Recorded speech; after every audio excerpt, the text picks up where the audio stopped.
Elon Musk says we'll be on Mars by 2030. NASA promises humans walking on the red planet within the next decade. Billions of dollars are being poured into spacecraft designed to carry people across 225 million kilometers of deadly space. The headlines scream that humanity's future lies on Mars, that we're destined to become an interplanetary species. They're all wrong. Not because we lack ambition or technology, but because Mars presents barriers so fundamental that no amount of money or engineering can overcome them. The radiation will destroy your brain. The distance makes rescue impossible. Your bones will crumble. Life support will fail. And the cost? It would bankrupt nations. Tonight, we're going to examine why every Mars timeline you've heard is a fantasy. Why the dream of reaching Mars might be humanity's most expensive delusion, and why we need to stop pretending otherwise. Now let's begin. Chapter 1. Brutal Distance. The first impossibility is the most obvious and the most underestimated. Mars is staggeringly far away, and that distance creates cascading problems that dwarf any challenge we've faced in human spaceflight history.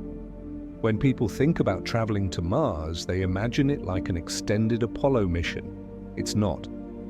The Moon is practically next door compared to Mars, and that difference in scale changes everything. Earth and Mars orbit the Sun at different speeds and distances.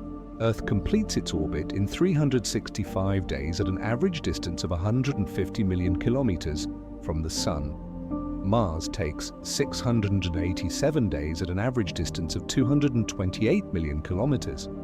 These orbits create a constantly changing distance between the planets.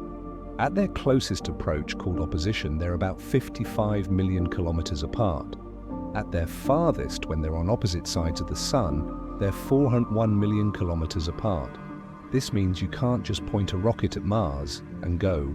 You must wait for a launch window when the planets align favorably, and these windows open for only a few weeks every 26 months.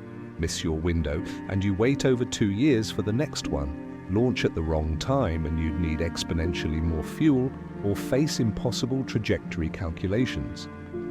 The mission becomes a cosmic clockwork problem where timing is absolutely critical. Even during optimal launch windows, the journey takes 6 to 9 months using current chemical propulsion technology. That's with a Hohmann transfer orbit, the most fuel-efficient path between planets, which creates an elliptical trajectory that intersects Mars's orbit precisely when Mars arrives at that point. You're not flying straight to Mars, you're launching into a carefully calculated curve through space, timing your departure so that Mars meets you at the far end of your arc. 6 to 9 months. Think about what that means. Apollo 13, one of spaceflight's greatest crises, unfolded over 6 days. The crew dealt with life-threatening emergencies in a damaged spacecraft, and they could rely on mission control's real-time guidance because communication takes just 1.3 seconds to reach the Moon. They returned to Earth within the week. A Mars mission has no such safety net. If something goes wrong 3 months into the journey, you cannot turn around. The fuel requirements for a mid-course abort are impossibly high, and even if you had unlimited fuel, turning around doesn't help because Earth has moved. You're committed to continuing to Mars whether you want to or not. The distance creates a fundamental asymmetry with every previous human spaceflight. The ISS is 90 minutes from Earth. If a critical system fails, astronauts can evacuate in a Soyuz capsule and be on the ground in hours. Apollo astronauts were 3 days from home. Mars astronauts would be months from help in either direction, and for most of the journey, they'd be farther from any solid ground than humans have ever been. This distance amplifies every other challenge exponentially. Life support must function flawlessly for the entire journey because there's no resupply. Food, water, and oxygen must be carried from the beginning or generated on board with perfect reliability. In 2020, a study by the European Space Agency calculated that a 4-person Mars mission would require approximately 30 tons of consumables, food, water, oxygen, and other supplies for the journey alone, not including the surface stay. 30 tons. That's before you add the spacecraft, the fuel, the landing systems, the HAB modules, and the return vehicle. The mass problem becomes vicious. Every kilogram you want to land on Mars requires additional fuel to slow down and additional fuel to launch that fuel from Earth. The rocket equation, first formulated by Konstantin Tsiolkovsky in 1897, governs this relationship, and it's exponential. To land a meaningful payload on Mars, you need a truly massive spacecraft. To launch that massive spacecraft from Earth, you need even more fuel. SpaceX's Starship, designed specifically for Mars missions, would have a launch mass of approximately 5,000 tons fully fueled. That's launching a mass equivalent to 5 Boeing 747s just to deliver a 100-ton payload to Mars. And that's one way. The return journey requires either bringing fuel for the return trip, multiplying the initial mass even further, or manufacturing fuel on Mars. In 2013, a group of researchers at MIT analyzed one proposed Mars mission architecture and found that the plan would result in crew death within 68 days due to insufficient oxygen production and carbon dioxide removal. The mission planners had underestimated the life support requirements and overestimated the reliability of systems that must function perfectly in an environment where failure means death and there's no possible rescue. Distance also means isolation. At its closest, Mars is 3 light minutes from Earth. At its farthest, 22 light minutes. This creates a communication delay of 6 to 44 minutes round trip. You cannot have a conversation. You cannot receive real-time guidance during emergencies. If something breaks, you troubleshoot it yourself, wait 20 minutes for Mission Control's response, implement their solution, then wait another 20 minutes to confirm if it worked. Every decision happens in slow motion and every mistake compounds in isolation. Psychologically, this distance is crushing. ISS astronauts can see Earth out their windows, a beautiful blue marble, always visible, always close. They receive regular cargo shipments. They can call their families with minimal delay. They know that in an emergency they can be home in hours.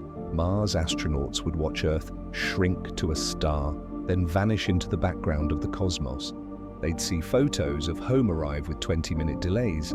They'd spend months knowing that nobody can help them, that they're on their own in an environment that's actively trying to kill them.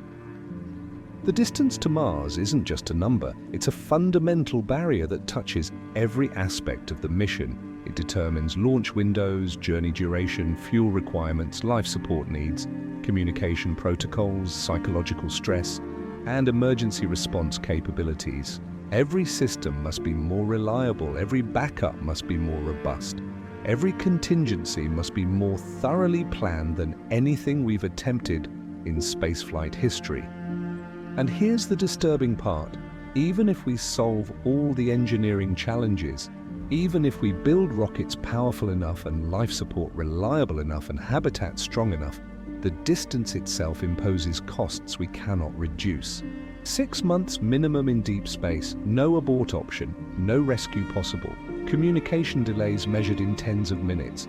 These are properties of orbital mechanics and the speed of light. They're not engineering problems, they're physics problems, and physics doesn't negotiate. Compare this to the Moon, which we reached 6 times between 1969 and 1972. The Moon is 3 days away. Communication is instant. Abort options exist throughout the mission profile. The lunar module could return to orbit at any time. Apollo 13 demonstrated that even after a catastrophic failure, Earth return was possible within days. Mars offers none of these safety margins. The distance alone transforms Mars from a destination into a commitment, from an exploration into a one-way gamble where turning back is impossible and help is forever out of reach. This is the first reason we will never reach Mars. The distance creates an exponential expansion of challenges that we've never faced and may never overcome. But distance, as crushing as it is is just the beginning. Because even if we accept the months-long journey, even if we solve the mass and fuel and life support equations, we face a threat that's invisible, cumulative, and ultimately lethal. Chapter 2: Radiation. Nightmare space is trying to kill you. Not metaphorically, but actively and continuously, through radiation that tears through DNA, damages cells, and increases cancer risk with every passing day. On Earth, we're protected by two crucial shields, a thick atmosphere and a powerful magnetic field that deflects most cosmic radiation. In deep space, traveling to Mars, you have neither. You're exposed to a radiation environment so hostile that current technology cannot adequately protect you. There are two primary sources of dangerous radiation in space: galactic cosmic rays and solar particle events. Galactic cosmic rays are high-energy particles, mostly protons and atomic nuclei, accelerated to near-light speeds by distant supernovae and other cosmic phenomena. They're constantly bombarding the solar system from all directions. Solar particle events are sudden bursts of radiation from solar flares and coronal mass ejections, unpredictable eruptions from the sun that can deliver massive radiation doses in hours. On Earth's surface, you receive about 3 millisieverts of radiation per year from natural background sources, cosmic rays that make it through the atmosphere, radon gas, radioactive materials in rocks and soil. This is harmless. Your body's repair mechanisms easily handle this low-level exposure. Astronauts on the ISS receive about 150 millisieverts per year, roughly 50 times more than on Earth. They're above most of the atmosphere, but still within Earth's magnetic field, which deflects much of the cosmic radiation. Even at these elevated levels, 6-month ISS stays keep total exposure within acceptable limits. A Mars mission is completely different. During the 6 to 9-month journey, astronauts would be far beyond Earth's magnetic protection, exposed to the full force of galactic cosmic rays. NASA estimates this journey exposure at approximately 300 millisieverts each way.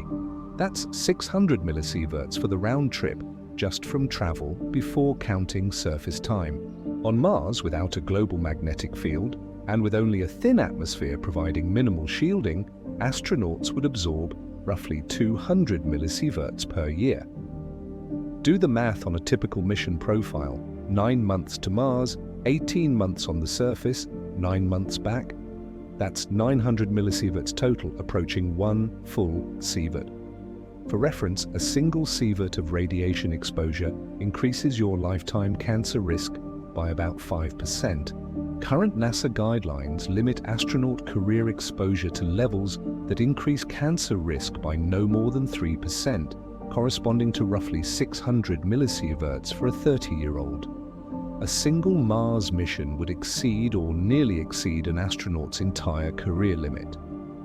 But the cancer risk is just the beginning. In 2016, researchers at the University of California, Irvine, published troubling findings about cognitive effects of deep space radiation. They exposed mice to radiation levels equivalent to a Mars mission and found persistent brain inflammation, neural damage, and impaired cognition. The mice showed difficulty with memory tasks, reduced problem-solving ability, and increased anxiety behaviors. These effects didn't disappear. 6 months after exposure, the mice still showed significant cognitive deficits. Charles Limoli, the lead researcher, concluded that astronauts on a Mars mission would likely experience similar cognitive impairment, potentially affecting their ability to make critical decisions during the mission. Imagine you're 7 months into the journey, something breaks in a life-critical system, and you need to troubleshoot quickly. Except the radiation you've absorbed has damaged your hippocampus and prefrontal cortex, impairing exactly the cognitive functions you need most.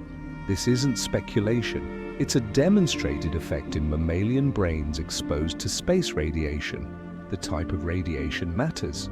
Galactic cosmic rays aren't like X-rays. They're high-energy heavy ions, carbon, iron, silicon nuclei, traveling at significant fractions of light speed. When these particles strike your body, They don't just deposit energy at the surface. They punch through, creating tracks of damage through multiple cells. A single heavy ion can traverse your entire body, damaging DNA in dozens of cells along its path. Your body's repair mechanisms, evolved to handle low-level terrestrial radiation, struggle with this kind of damage. Worse, these heavy ions create secondary radiation. When they strike spacecraft materials or even water, they produce showers of secondary particles, neutrons, protons, other fragments that scatter and create additional exposure. This means shielding doesn't work the way you'd intuitively expect. On Earth, you stop gamma rays with lead. In space, thick shielding can actually make radiation exposure worse by generating more secondary particles. In 2013, data from the Mars Science Laboratory mission, which carried the Curiosity rover to Mars, included a radiation detector that measured the environment during the journey. The radiation assessment detector found that an astronaut making the same journey would receive approximately 330 millisieverts, confirming NASA's estimates. The detector also measured radiation on Mars's surface, 0.67 millisieverts per day, or about 245 millisieverts per year. These aren't theoretical calculations. These are direct measurements of the radiation environment astronauts would face. Solar particle events add another layer of danger. These eruptions from the sun are unpredictable and can deliver lethal radiation doses in hours. In October 1989, a powerful solar flare released particles that would have given an unshielded astronaut in interplanetary space a dose of about 500 millisieverts, approaching lethal levels. In August 1972, between Apollo 16 and Apollo 17, a massive solar particle event occurred that would have been catastrophic for astronauts on the Moon or in transit. NASA got lucky with timing. A Mars mission spanning years has much higher probability of encountering a major solar storm. Current spacecraft designs offer minimal protection. The ISS has a designated storm shelter with extra shielding where astronauts can shelter during solar particle events, but it only reduces exposure by about half.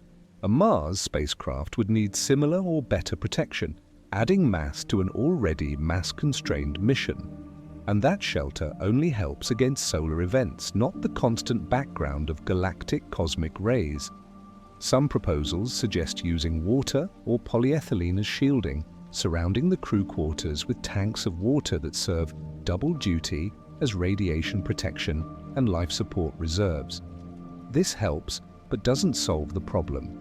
To reduce galactic cosmic ray exposure to ISS levels, you'd need meters-thick shielding of water or polyethylene, adding hundreds of tons to the spacecraft mass.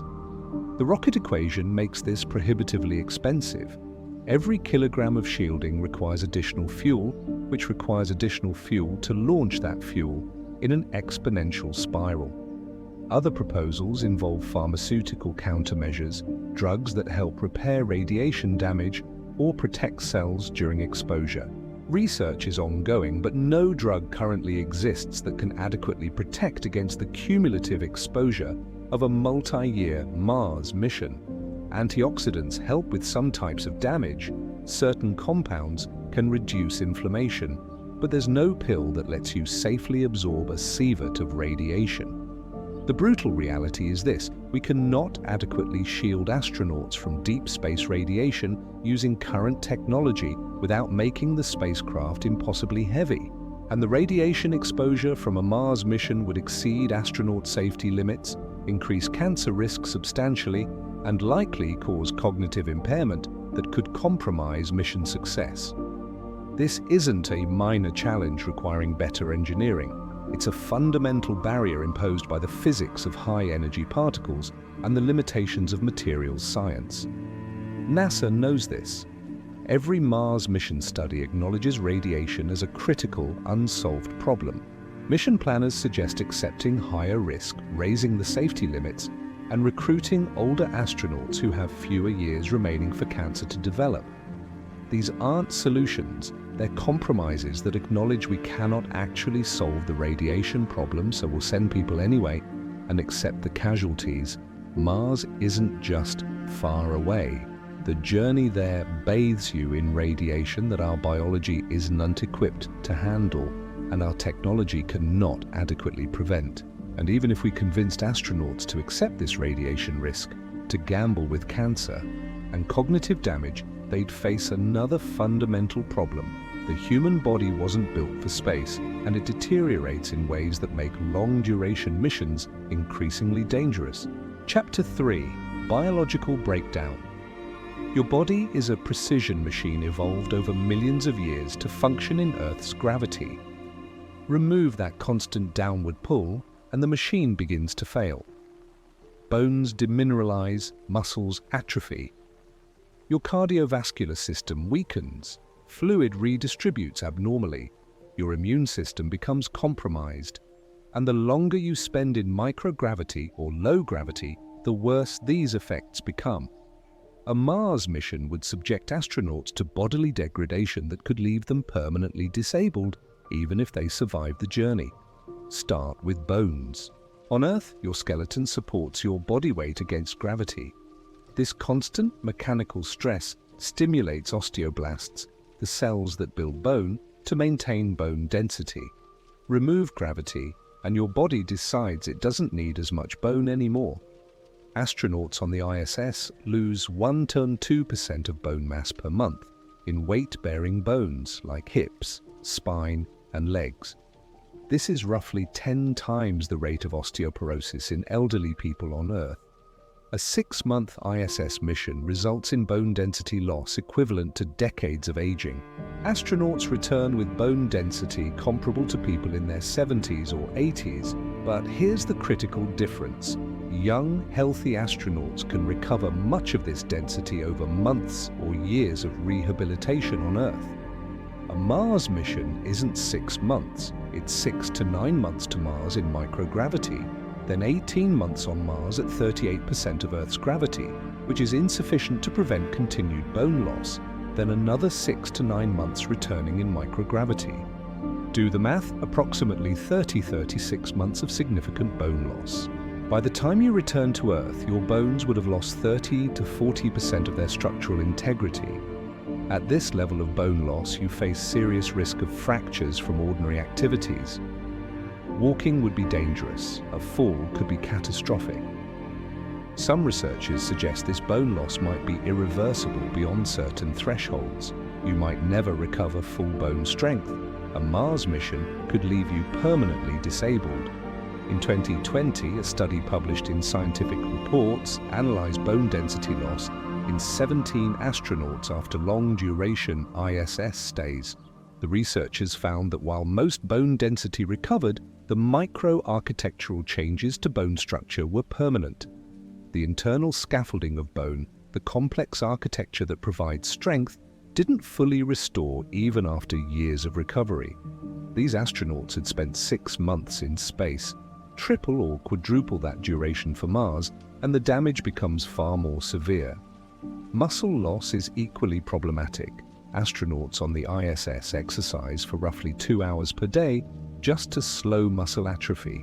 Despite this intensive regime, they still lose significant muscle mass, particularly in the legs, back, and core.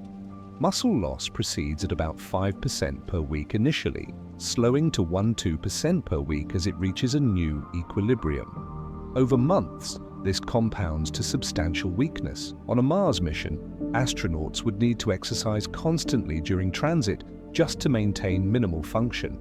But exercising in microgravity isn't like exercising on Earth. You're not working against gravity. You're using resistance bands or specialized equipment that simulates load. It's less effective and requires sophisticated hardware that adds mass to the spacecraft. And here's the problem. Even with 2 hours of daily exercise, bone and muscle loss continue. We can slow it, not stop it. The cardiovascular system also deteriorates. On Earth, your heart pumps blood upward against gravity, maintaining pressure that delivers oxygen to your brain. In microgravity, fluid redistributes toward your upper body and head. Your body adapts by reducing blood volume and allowing your heart to weaken since it doesn't need to work as hard. This is fine in space but dangerous upon return to gravity. Orthostatic intolerance, the inability to maintain blood pressure when standing, affects most astronauts after long-duration missions. They experience dizziness, lightheadedness, and fainting when they first return to Earth. For short ISS missions, this recovers in days or weeks. But after a Mars mission with years of cardiovascular deconditioning, astronauts might lack the cardiovascular capacity to function in Earth's gravity. They might need months of rehabilitation just to stand without fainting. Vision problems have emerged as a significant concern from ISS data. Roughly 60% of long-duration astronauts experience changes in vision, and about 30% show structural changes to their eyes. The mechanism isn't fully understood, but it appears to involve increased intracranial pressure from fluid redistribution. The optic nerve swells. The eyeball flattens. Some astronauts have returned with permanent vision degradation, requiring corrective lenses they didn't need before flight. A 2017 study by NASA found that these vision changes correlate with mission duration. Longer missions produce more severe and lasting effects.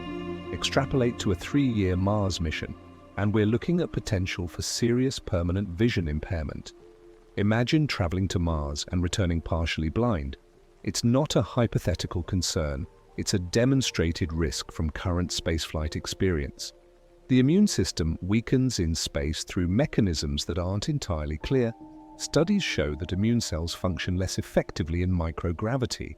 Astronauts on the ISS are more susceptible to infections, experience reactivation of dormant viruses like herpes, and show delayed wound healing. Their bodies maintain enough immune function for short missions, but a multi-year mission raises the risk of serious infections or inability to fight off diseases that your immune system would normally handle. Then there's radiation damage, which we discussed in the previous chapter, but it's worth noting that radiation exposure compounds these biological problems. Radiation damages bone marrow, impairing blood cell production. It can damage the cardiovascular system, increasing risk of atherosclerosis and heart disease. The radiation and microgravity effects aren't separate challenges. They interact, each making the other worse. Perhaps most concerning is what we don't know. We have data from ISS missions lasting up to a year. NASA astronaut Scott Kelly spent 340 consecutive days in space, providing valuable data on long-duration effects. But a Mars mission would be 3 times longer, and biological systems don't always scale linearly. There might be thresholds beyond which damage accelerates or becomes irreversible. We're essentially gambling that extrapolating from 1-year missions to 3-year missions won't reveal new, catastrophic failure modes. Mars's gravity presents another unknown. At 38% of Earth's gravity, it's not zero like deep space, but it's unclear whether this provides enough mechanical stress to prevent bone and muscle loss. We have no data on human health in partial gravity for extended periods. The Moon's gravity is 16.5% of Earth's, and Apollo astronauts spent at most 3 days there, far too short to observe health effects. Mars's 38% might be enough to slow deterioration, or it might be insufficient, leaving astronauts in a slow decline throughout their surface stay. Exercise equipment on Mars would help, but it adds mass to the lander and requires power and maintenance. Every kilogram devoted to crew health is a kilogram not available for science or other mission objectives, and astronauts would be busy with other tasks, maintenance, experiments, construction, making hours-long daily exercise regimens difficult to sustain over 18 months. Some researchers have proposed artificial gravity through rotating spacecraft designs, spinning the ship to create centrifugal force that simulates gravity. This could solve many biological problems, but it introduces enormous engineering challenges. The spacecraft must be large enough that rotation rates don't cause disorienting Coriolis effects. It requires complex mechanical systems with bearings and motors that must function flawlessly for years. Any rotation axis misalignment creates vibrations that could damage the structure, and a rotating spacecraft is much harder to control and maneuver than a non-rotating one. The biological degradation from a Mars mission isn't a solvable engineering problem like building a better rocket. It's a fundamental incompatibility between human biology and the space environment. Our bodies require gravity to function properly over extended periods, and we have no proven way to provide adequate gravitational stimulus within the mass and power constraints of interplanetary spacecraft. We're asking astronauts to volunteer for a mission that would leave them physically damaged, possibly permanently, even if everything else goes perfectly. Chapter 4: Life Support. Failure. Keeping 4 humans alive for 3 years requires systems of staggering complexity that must function flawlessly with no possibility of replacement parts or repair technicians. You need breathable air continuously generated and scrubbed of carbon dioxide. You need clean water recycled from every source, including urine and sweat. You need food, either carried from Earth or grown on board. You need temperature control, waste management, fire suppression, and redundancy for every critical system. And all of this must operate reliably in an environment designed to kill you, where a single failure means everyone dies. Start with oxygen. On Earth, you breathe air that's 21% oxygen. An adult consumes roughly 550 liters of oxygen per day. For 4 crew members over 3 years, that's approximately 2,400,000 liters of oxygen. You cannot carry this volume as gas. It would require impossibly large tanks. You could compress it or liquefy it, but even then, the mass is substantial. A more practical approach is electrolysis, splitting water into hydrogen and oxygen using electricity. This is how the ISS generates oxygen, and it works well, but it requires water and reliable power. The oxygen generation system on the ISS produces oxygen for the crew, but requires constant maintenance. It's broken down multiple times, requiring astronauts to rely on backup systems and oxygen delivered by cargo spacecraft. On Mars, there are no cargo resupply missions. When your oxygen generator breaks, you fix it with the spare parts you brought, or you die. This means carrying extensive spares, adding mass, or accepting risk that most people would consider unacceptable. Carbon dioxide removal is equally critical. Humans exhale roughly 1 kilogram of CO2 per person per day. Let CO2 build up beyond 1–2% concentration, and you experience headaches, dizziness, and impaired cognitive function. At 5%, you lose consciousness. At 10%, death follows within minutes. The ISS uses carbon dioxide scrubbers that must be replaced regularly. For Mars, you'd need a more sophisticated closed-loop system that not only removes CO2, but potentially breaks it down to recover oxygen and dispose of or sequester the carbon. In 2013, MIT researchers analyzed a proposed Mars mission architecture and found critical flaws in the life support calculations. Water recycling is another challenge. The ISS recycles about 90% of water from humidity in the air, urine, and other sources. Astronauts joke that today's coffee is tomorrow's coffee, highlighting how they're drinking recycled urine. The system works but requires constant maintenance, filter replacements, and periodic failures mean relying on stored water reserves. For Mars, you'd need even better recycling efficiency, because carrying sufficient water for 3 years would be impossibly heavy. Water is dense, 1 kilogram per liter, and humans need several liters per day for drinking, hygiene, food preparation, and system cooling. A Mars mission might try to supplement water supplies by extracting ice from Martian soil, but this requires additional equipment, power, and assumes you land near accessible ice deposits. Even then, Martian ice would need purification to remove perchlorates and other chemicals present in Martian soil. You're not just scooping ice and melting it, you're operating a chemical processing plant on another planet. Food is perhaps the most mass-intensive requirement. An adult needs roughly 2,500 calories per day. Over 3 years, that's approximately 2.7 million calories per person, or nearly 11 million for a crew of 4. Packaged food has a mass-to-calorie ratio of roughly 1 kilogram per 2,000 calories.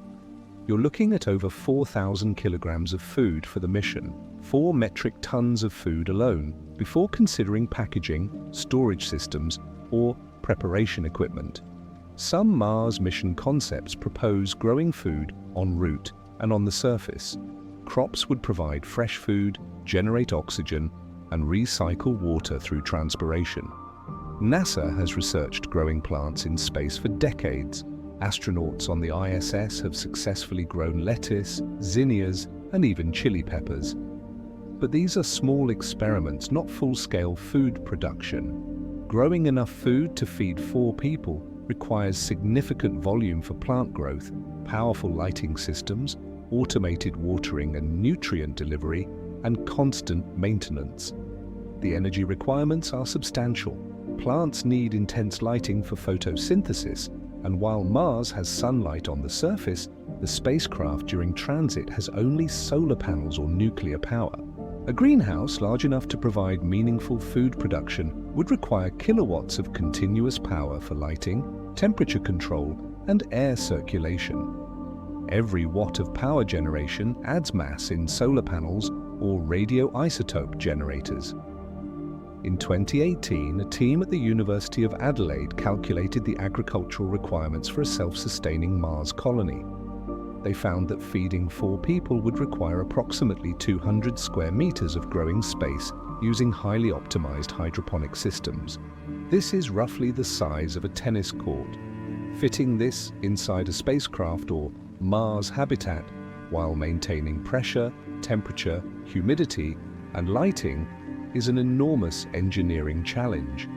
The structure must be pressurized, adding mass. The growing systems need pumps, sensors, and automated controls that can fail. And plants are living organisms. They can get diseased, fail to germinate, or produce lower yields than expected. Crop failure on Earth means a trip to the grocery store. Crop failure on Mars means starvation. You'd need redundancy, multiple growing systems, stockpiled food reserves, and expertise in agricultural troubleshooting among your crew. Every contingency adds mass or complexity.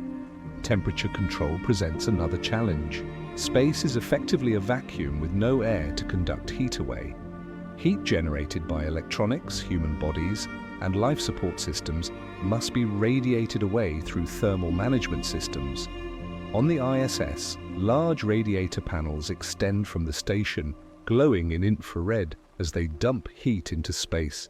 A Mars spacecraft needs similar radiators, adding mass and presenting mechanical systems that must deploy and operate reliably. On Mars's surface, temperatures swing dramatically. Daytime equatorial temperatures can reach 20 degrees Celsius, pleasant by Earth standards. Nighttime temperatures plunge to 73 degrees Celsius. Near the poles or in winter, temperatures drop below 125 degrees Celsius. Keeping a habitat warm requires constant power, excellent insulation, and heating systems that don't fail during the bitter Martian night. The thin atmosphere provides minimal insulation, and dust storms can block sunlight for weeks, eliminating solar power generation while increasing heating requirements. Fire suppression in spacecraft is terrifying to contemplate. In 1997, a fire broke out on the Russian space station Mir, burning for about 90 seconds and filling the station with smoke. The crew couldn't evacuate. They were in space.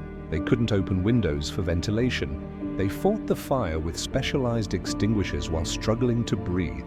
The fire burned out and everyone survived, but it demonstrated how vulnerable closed environments are to fire.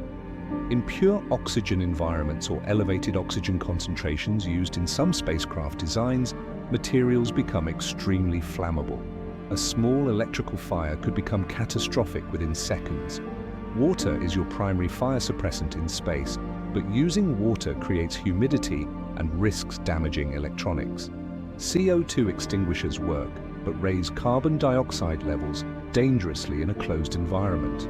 Some systems use venting, opening panels to space to starve fires of oxygen, but this requires extremely rapid response and risks losing cabin atmosphere.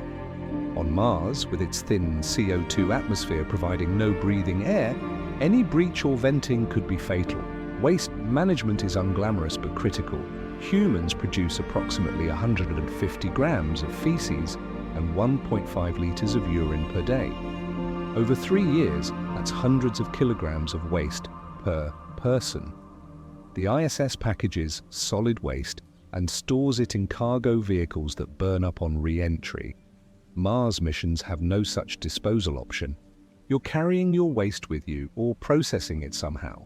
Some advanced life support concepts propose breaking down waste to recover water and nutrients. Bacterial digesters or chemical processing could convert human waste into water, CO2, and solids that might be used as fertilizer for crops. This sounds efficient, but it's biologically complex. Any contamination, any system failure, risks spreading pathogens in the closed environment. Waterborne diseases that would be minor annoyances on Earth could become life-threatening without proper medical care. And medical care is another enormous gap. What happens when someone gets appendicitis during the mission? When someone breaks a bone, develops a kidney stone, or suffers a dental emergency? The ISS has basic medical supplies and can consult with Earth-based doctors, but serious medical issues require evacuation to Earth.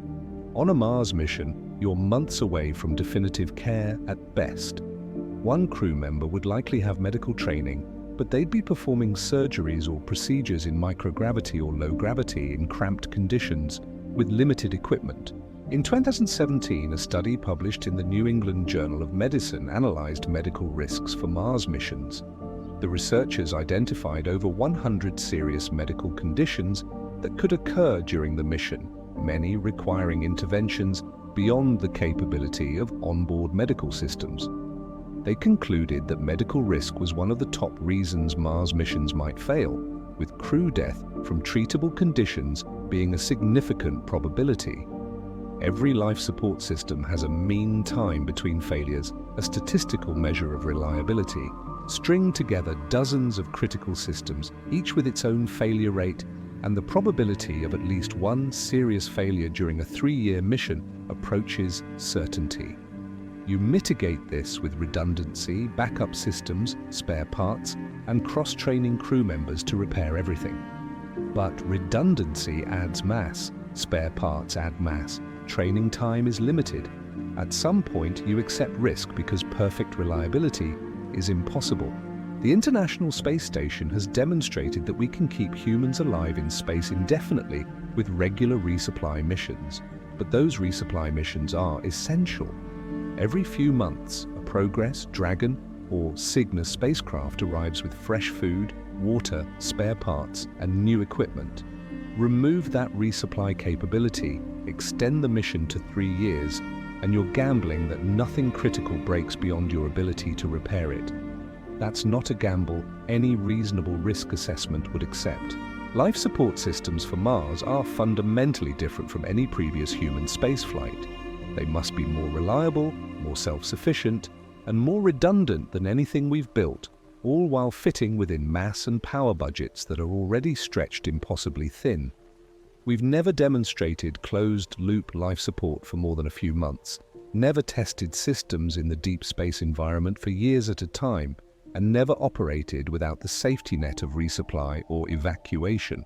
Mars demands perfection in a domain where perfection is impossible. Chapter 5: Communication Isolation. When Apollo 13's oxygen tank exploded 320,000 kilometers from Earth, Mission Control in Houston immediately began working the problem. Communication was instantaneous. Engineers on the ground could analyze telemetry, run simulations, and provide real-time guidance to the crew. The astronauts and Mission Control worked as a unified team, and that real-time collaboration saved lives. On Mars, this kind of immediate communication is physically impossible, and that communication delay transforms every minor problem into a potentially fatal crisis. Mars's distance from Earth varies from 55 million kilometers at closest approach to 401 million kilometers at maximum separation. Light speed is approximately 300,000 kilometers per second, which sounds fast until you calculate how long it takes to cross interplanetary distances. At closest approach, a radio signal takes about 3 minutes to reach Mars. At maximum separation, it takes 22 minutes. That's one-way travel time. For a conversation, you must double it, 6 to 44 minutes round-trip delay. Think about what this means operationally. An astronaut notices an unusual reading on a life support panel. Something seems wrong, but they're not sure what. On the ISS, they'd call mission control immediately. Houston, we're seeing abnormal readings on System X. Can you take a look? Houston checks telemetry and responds within seconds. Copy that. We see it. Looks like sensor Y is failing. Switch to backup and monitor. Total time, under a minute. On Mars, the same exchange unfolds differently. The astronaut radios Earth, Houston, we're seeing abnormal readings on System X. Can you take a look? This message takes 12 minutes to reach Earth. Mission Control analyzes the telemetry, discusses options, and formulates a response. This takes perhaps 10 minutes.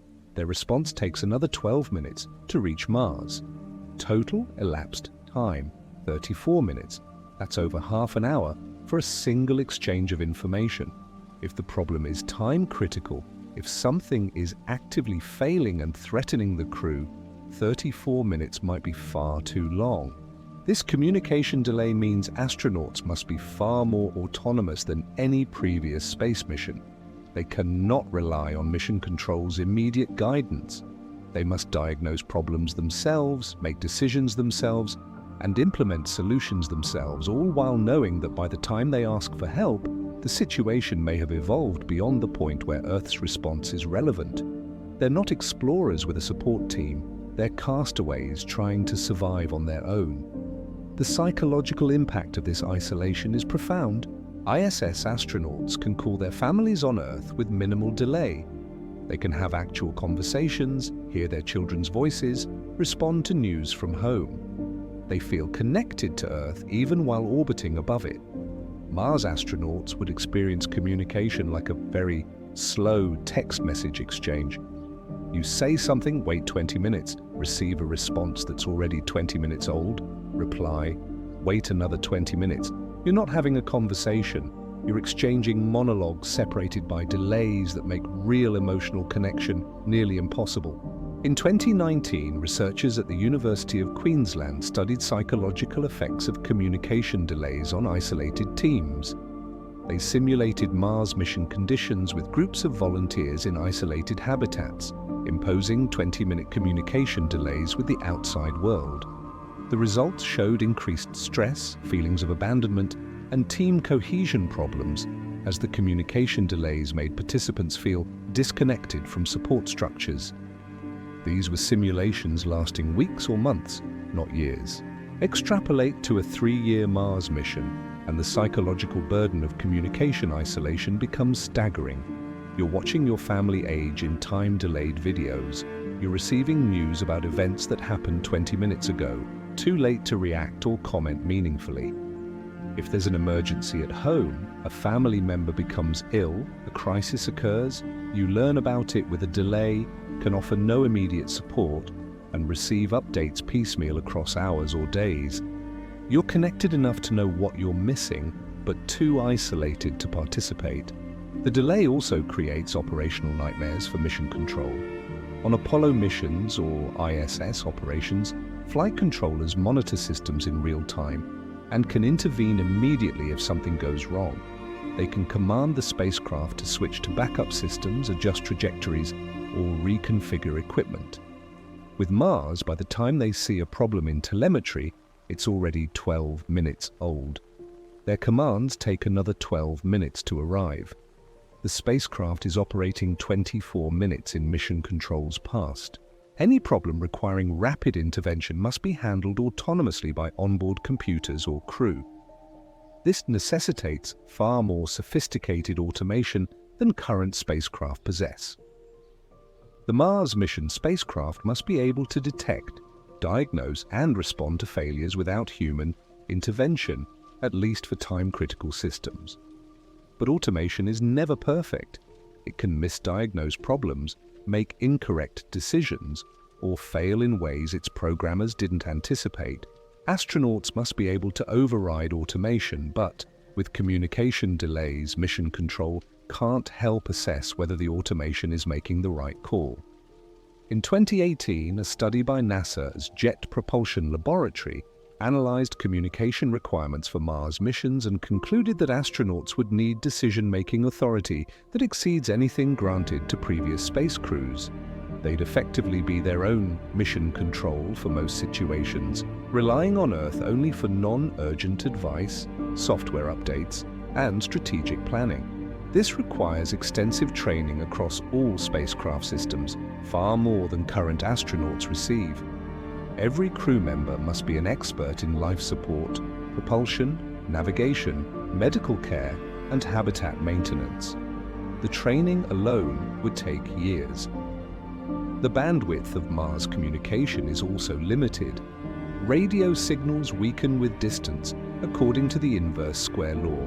Double the distance, and signal strength drops to 1/4. At Mars distances, powerful transmitters and large antennas are needed on both ends to maintain reliable communication.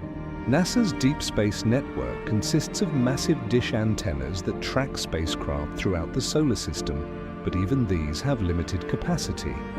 During certain periods, Mars moves behind the Sun from Earth's perspective, blocking communications entirely for weeks. Mission planners must account for these blackout periods when neither Earth nor Mars can see each other. Data transmission rates also suffer with distance. The Perseverance rover on Mars can transmit data at rates up to 2 megabits per second when communicating through Mars orbiters, but direct-to-Earth communication is much slower, often just kilobits per second. For a crewed mission with high-definition video, extensive telemetry, and real-time monitoring needs, bandwidth becomes a constraint. You can't send continuous live video to Earth. You're uploading compressed data files and waiting for them to transmit across millions of kilometers. Navigation and trajectory corrections face similar challenges. On lunar missions, mission control could calculate trajectory adjustments and uplink commands quickly if the spacecraft deviated from its planned path.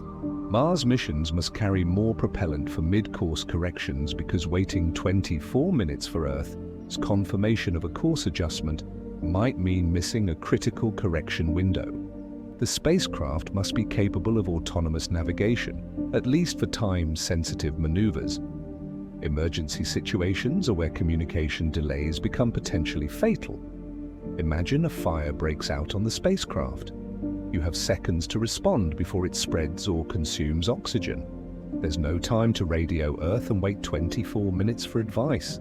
You fight the fire immediately using procedures you've trained for, making life or death decisions without the support network every previous space mission has relied on.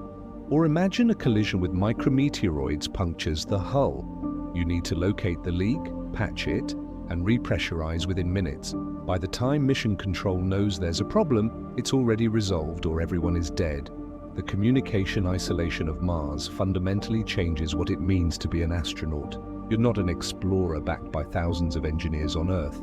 You're a castaway on a lifeboat, cut off from help by a time delay that makes rescue or immediate support impossible.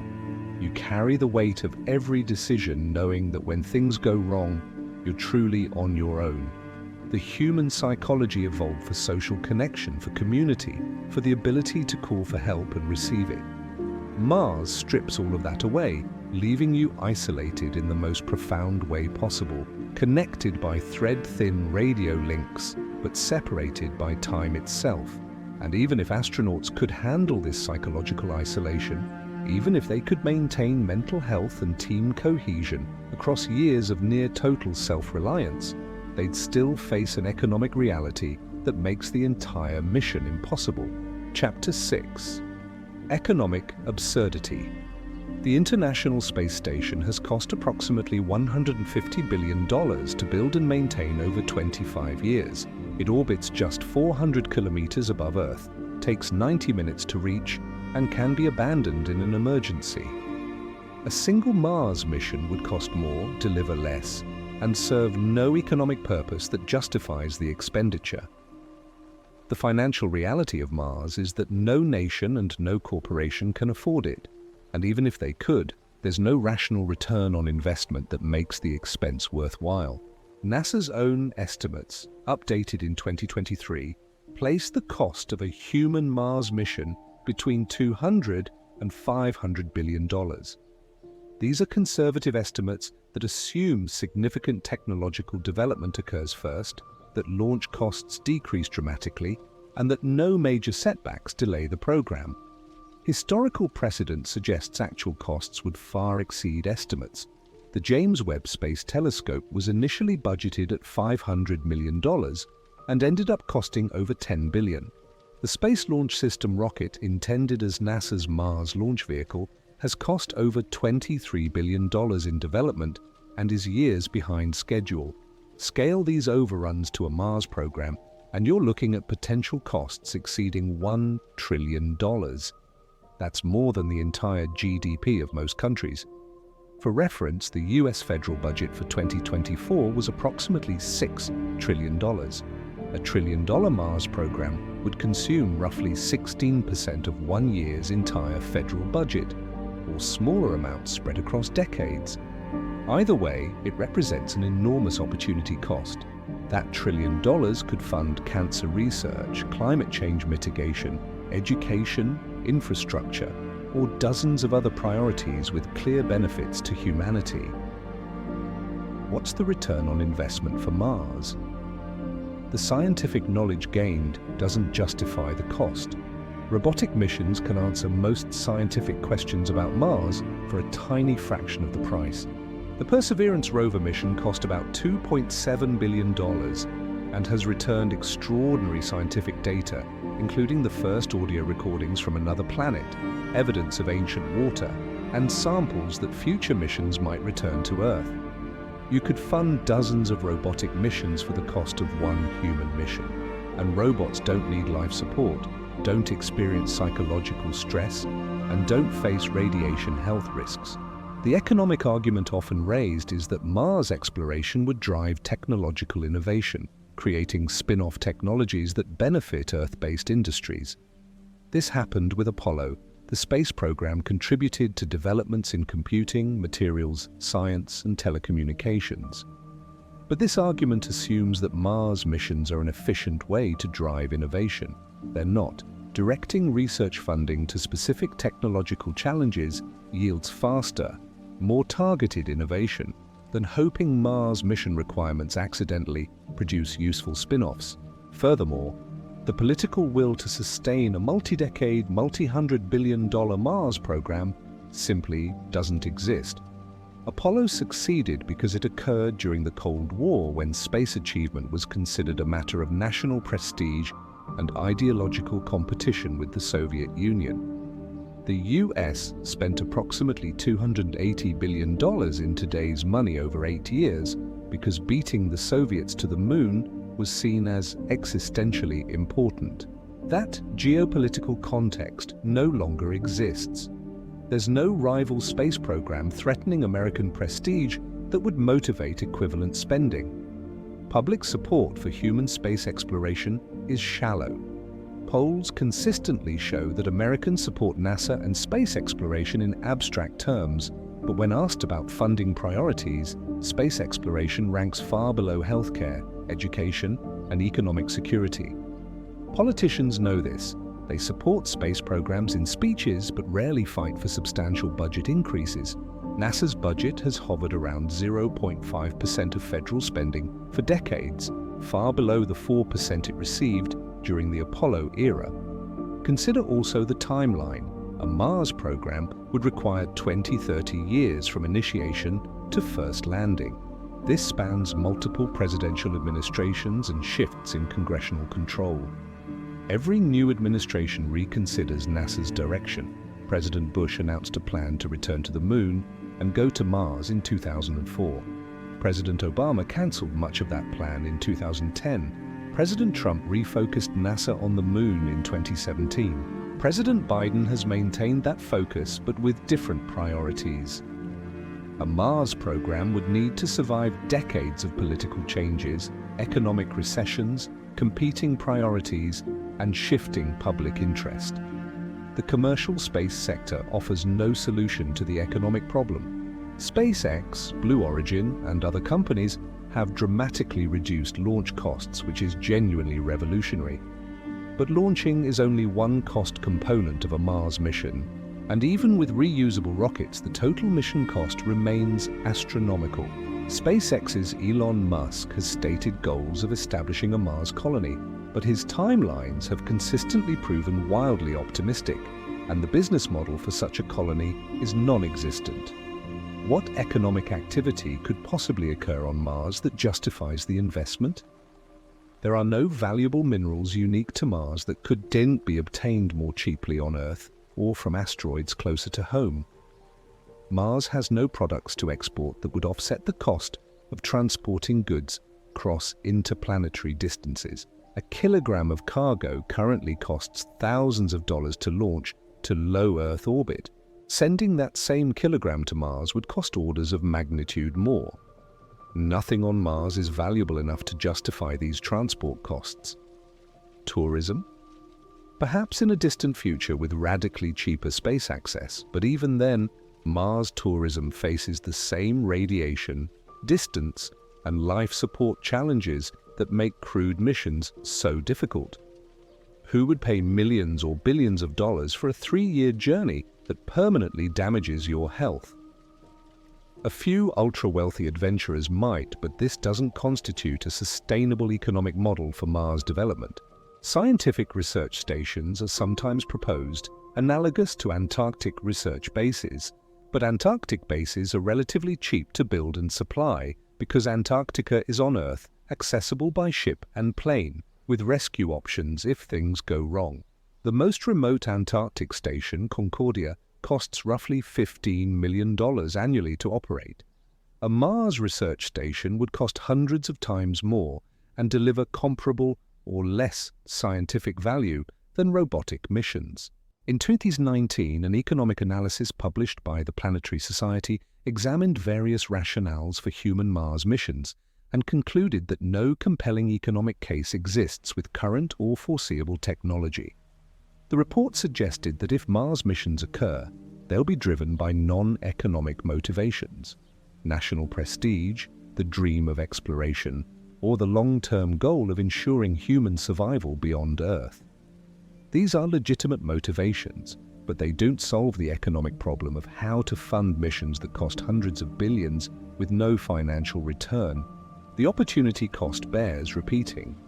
$500 billion invested in climate change mitigation could transform global energy systems. The same amount in medical research could cure diseases affecting millions. In education, it could provide quality schooling for an entire generation. In infrastructure, it could rebuild America's crumbling bridges and roads.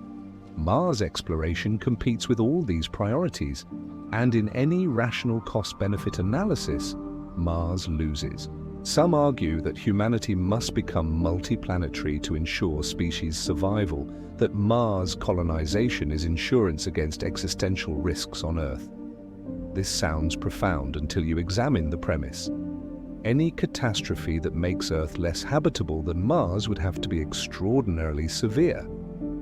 Mars is already a frozen, airless, radiation-soaked desert. Earth, even after nuclear war, catastrophic climate change, or asteroid impact, would remain far more habitable than Mars. The resources spent making Mars livable would be far more effective spent preventing or preparing for catastrophes on Earth. Furthermore, a self-sustaining Mars colony capable of ensuring species survival would require thousands or tens of thousands of people, industrial infrastructure, food production, energy generation, and manufacturing capability, all replicated on another planet. This is orders of magnitude more difficult and expensive than a single exploratory mission. If the goal is species survival, there are far more cost-effective approaches: hardened seed vaults, distributed data storage, resilient food systems, and addressing the actual threats to civilization on Earth.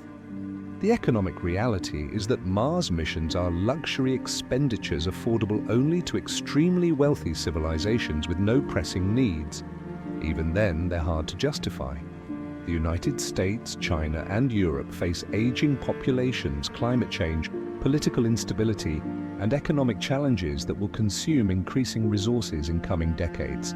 Devoting hundreds of billions to Mars while these issues intensify is politically untenable. Private funding won't fill the gap. Despite Musk's ambitions and wealth, SpaceX cannot self-fund a Mars program. The company's value is built on launch services and Starlink satellite internet, businesses that generate revenue. A Mars mission generates no revenue and would consume resources that could grow those profitable ventures. Investors wouldn't support it. Shareholders would revolt.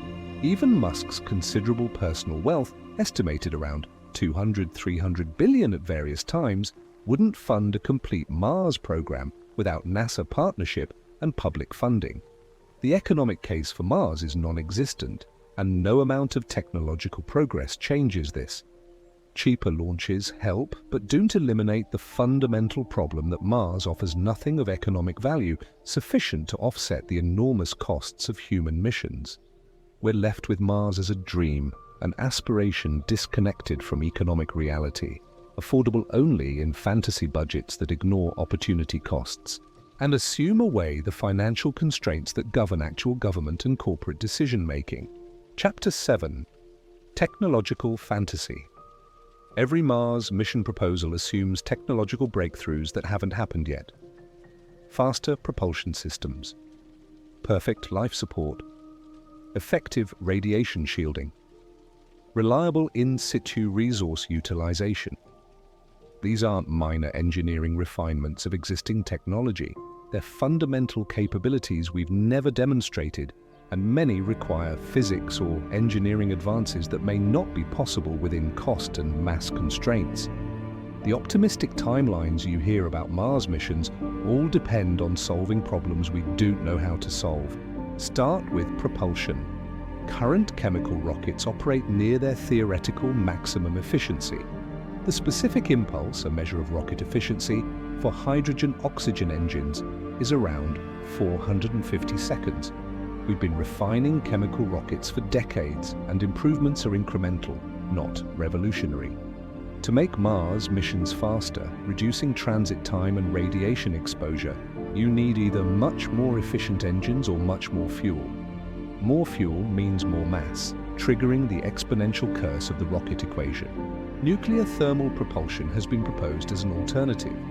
These engines heat propellant using a nuclear reactor instead of chemical combustion, potentially doubling specific impulse to around 900 seconds. This would enable faster Mars transits, perhaps reducing travel time to 3 or 4 months. Sounds perfect, except nuclear thermal rockets haven't flown since NASA's NERVA program in the 1960s and 70s. The engines worked in testing, but concerns about radioactive exhaust, launch safety, and nuclear regulations prevented deployment. Modern nuclear thermal designs face the same challenges plus new ones. Developing and testing a nuclear rocket engine requires extensive ground testing with radioactive materials.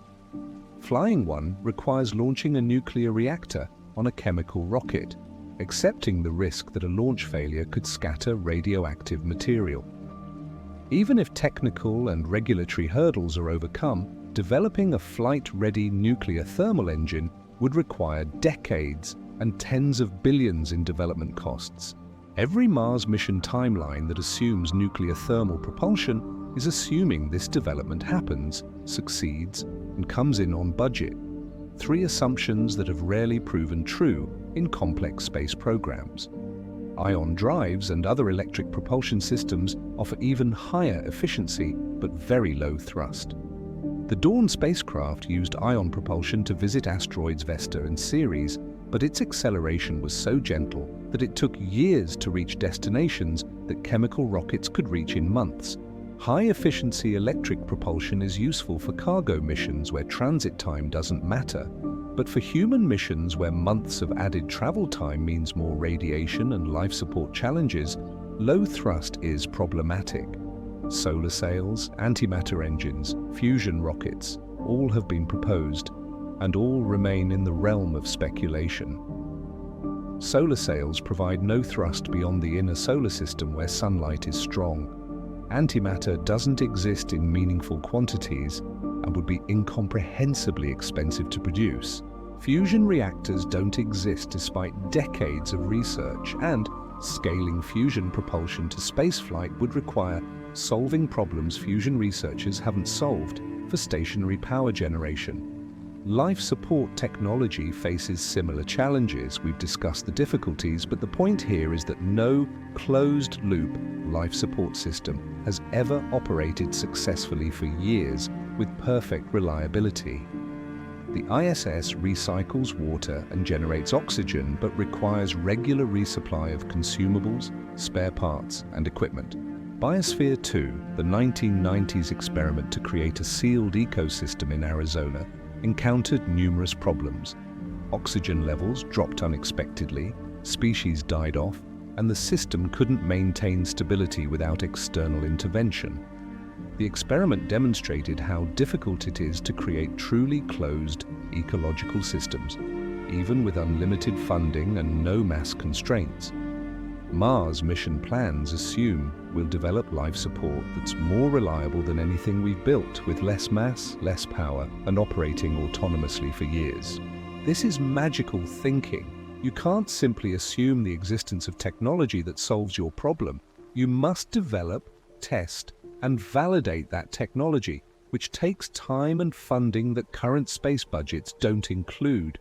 In situ resource utilization, the ability to manufacture fuel, water, and other consumables from Martian resources is essential to any realistic Mars architecture. The mass of bringing all return propellant from Earth is prohibitive. Plans call for landing chemical processing plants on Mars before the crew arrives, extracting water from soil, electrolyzing it into hydrogen and oxygen, and synthesizing methane from atmospheric CO2 for rocket fuel. This is theoretically possible. The chemistry works. But it's never been demonstrated on Mars. The Martian environment is harsher than any earthly analog. Temperatures plunge to 125 degrees C. The thin atmosphere is mostly CO2 with trace amounts of water vapor. Dust is everywhere, fine and electrostatically charged, capable of infiltrating sealed systems. Perchlorates in the soil are toxic and would need to be removed from any extracted water. Solar panels lose efficiency as dust accumulates. Any mechanical system must operate reliably in this environment for months or years while processing tons of material to produce the necessary propellant. NASA's Mars 2020 mission included MOXIE, the Mars Oxygen In Situ Resource Utilization Experiment, a small device that demonstrated oxygen production from Martian atmosphere. It worked, producing a few grams of oxygen per hour, but scaling from a small experiment to an industrial plant producing tons of propellant is an enormous leap. The full-scale system would require hundreds of kilowatts of power, massive solar arrays or nuclear reactors, storage tanks, pumps, compressors, and heat exchangers, all operating autonomously for years before the crew arrives. What if something breaks? You can't send repair crews until the system works, but the crew can't return without the propellant the system produces. You need redundancy, multiple complete propellant production systems, multiplying mass and cost. Or you accept the risk that the crew might be stranded on Mars if the fuel production fails. That's not a risk any space agency would officially accept, though it's the kind of risk some Mars mission enthusiasts casually dismiss. Habitat construction on Mars assumes capabilities we haven't demonstrated. Some plans call for inflatable habitats. Others propose 3D printing structures from Martian soil. These concepts are intriguing but undeveloped. Inflatable habitats must hold pressure against the near vacuum outside while withstanding temperature extremes, radiation, and dust abrasion. testing on Earth can't fully replicate Martian conditions. You're gambling that your habitat design works on the first attempt, with human lives depending on that gamble. 3D printing habitats sounds futuristic and efficient, but it requires robots that can excavate Martian soil, process it into printable material, operate the printing equipment reliably in extreme conditions, and produce structures that are airtight, structurally sound, and provide radiation protection. We've never built anything close to this, and developing such systems would require decades of robotics, materials science, and engineering development. Power generation on Mars faces challenges too. Solar panels work but lose efficiency in dust storms that can last weeks or months, blocking sunlight. Batteries can store energy but add mass and have limited cycle life. Nuclear power is more reliable. NASA's Kilopower project developed a small nuclear reactor for space use, producing about 10 kilowatts. A Mars habitat would need tens to hundreds of kilowatts continuously for life support, heating, and operations. This requires multiple reactors, radiators to dissipate waste heat, and long-term reliability of nuclear systems with no possibility of human maintenance during deployment. Radiation shielding remains unsolved at acceptable mass. Every proposal to protect astronauts from cosmic rays either requires meters-thick shielding, adding thousands of tons, or relies on unproven concepts like magnetic deflection shields that would require enormous power and have never been tested at the necessary scale. Some plans suggest burying habitats under Martian soil for radiation protection, which requires excavation equipment, moving tons of soil, and creating underground structures that don't collapse and remain accessible. Medical technology for Mars is another gap. Long-duration missions require capabilities to handle trauma, acute illness, surgical emergencies, dental problems, and psychological crises. Current space medicine relies on telemedicine consultations with Earth-based specialists and the possibility of medical evacuation. Mars missions have neither. You need portable diagnostic equipment, something like a Star Trek tricorder that doesn't exist, surgical facilities in cramped quarters, pharmaceutical supplies that remain effective for years, and crew members trained to handle medical emergencies far beyond typical astronaut medical training. Every Mars mission architecture stacks assumption upon assumption that propulsion systems will be developed, that life support will become reliable, that in situ resource utilization will work, that habitats will function, that power systems will operate continuously, that medical care will be adequate. Each assumption has perhaps a 90% chance of being true if sufficient development funding materializes. But multiply those probabilities together, 0.9x, 0.9x, 0.9x, 0.9x, 0.9x, 0.9, and you get 0.53. Even with generous assumptions, there's less than a coin flip's chance that all the required technologies mature successfully. And this analysis ignores cost and schedule. Developing these technologies would cost tens to hundreds of billions above the mission cost itself. Development would take decades, not years. Every setback would add delays. The James Webb Telescope took over 20 years from conception to launch and ran billions over budget despite being an easier challenge than a Mars mission. The technological fantasy at the heart of Mars planning is the assumption that we'll solve all these problems simply because we want to go to Mars. History shows that engineering challenges sometimes prove intractable. Fusion power has been 30 years away for 70 years. Human hibernation remains science fiction. Some problems don't have solutions within reasonable cost and time constraints. Mars may be one of them. Chapter 8. Political impossibility. Beyond the technical and economic barriers, Mars faces a political problem. No stable consensus exists for spending hundreds of billions on human space exploration, and the multi-decade timeline required guarantees that political priorities will shift multiple times before any Mars mission launches. Space exploration competes with immediate earthly concerns, And in that competition, Mars almost always loses. NASA's budget has held steady at roughly 0.5% of federal spending since the end of Apollo. In dollar terms, this is approximately $25 billion annually, which sounds substantial until you realize a single Mars mission would consume 20 years of NASA's entire budget. Even assuming NASA's budget somehow doubled or tripled, dedicating that entire budget to Mars would mean canceling everything else: the ISS, robotic missions, Earth science, aeronautics research, and all other programs. No NASA administrator could or would make that trade. Political support for space exploration is fragile. It spikes during major achievements, moon landings, Hubble repairs, Mars rover landings, then fades as public attention shifts to immediate concerns: the economy, healthcare, education, climate change, national security. Politicians support space programs in abstract terms, but rarely prioritize them when budgets are constrained. They'll fund missions that launch within their terms of office, bringing visible achievements they can claim credit for.